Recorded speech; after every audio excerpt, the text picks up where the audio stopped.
We often speak about the economy as if it begins somewhere distant, in a government budget, a central bank meeting, or the volatility of the stock market. These things matter. Nobody lives outside them, but they are not where the economy begins. The economy begins in the human being. Before there is a marketplace, there is a person. Before there is trade, there is trust. Before there is production, there is discipline. Every economic system is simply a cumulative reflection of human choices.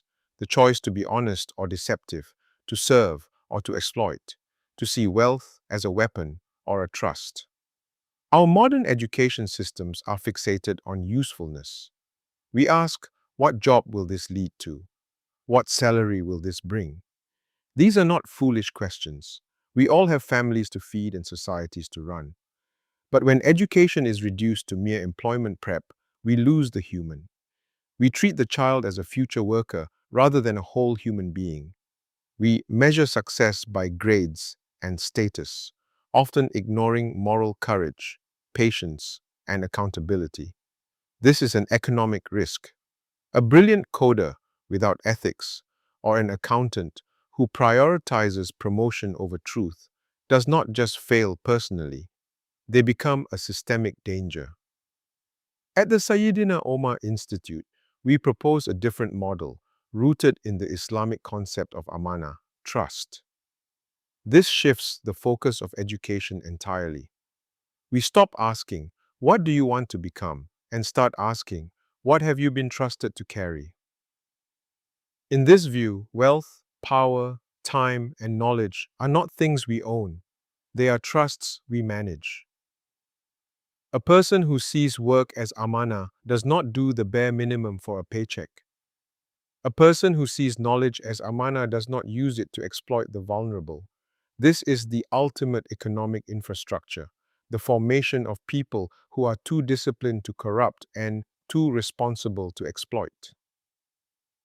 Think of it this way. Much of modern education acts like a postman. It delivers information, hands over a certificate, and walks away. It doesn't care if the student truly grew. But education should be like gardening. A gardener studies the soil, waters with patience, and removes the weeds. He knows that character cannot be forced overnight.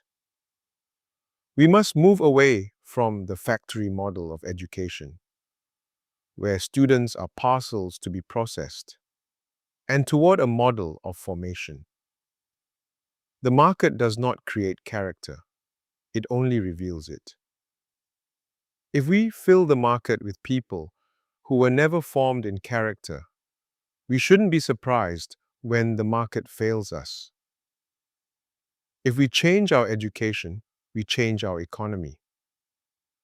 True growth isn't just about output or profit. It is about a society that is stable, just, and humane. If an economy grows while families are crushed by debt and the environment is treated as a dumping ground, is that growth? Or is it merely expansion? A Quranic approach does not reject prosperity. It disciplines it.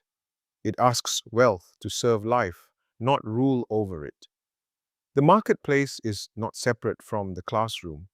The student who learns to chase status today becomes the leader who sacrifices truth for power tomorrow. But the student who learns service, they become the entrepreneur who builds something useful. Let us move from education as a transaction to education as formation. Because the economy doesn't begin with money. It begins with the human being. And that is exactly where we must begin again. I'm Farhat, and this is the Sayyidina Omar Institute Radio. Stay purposeful.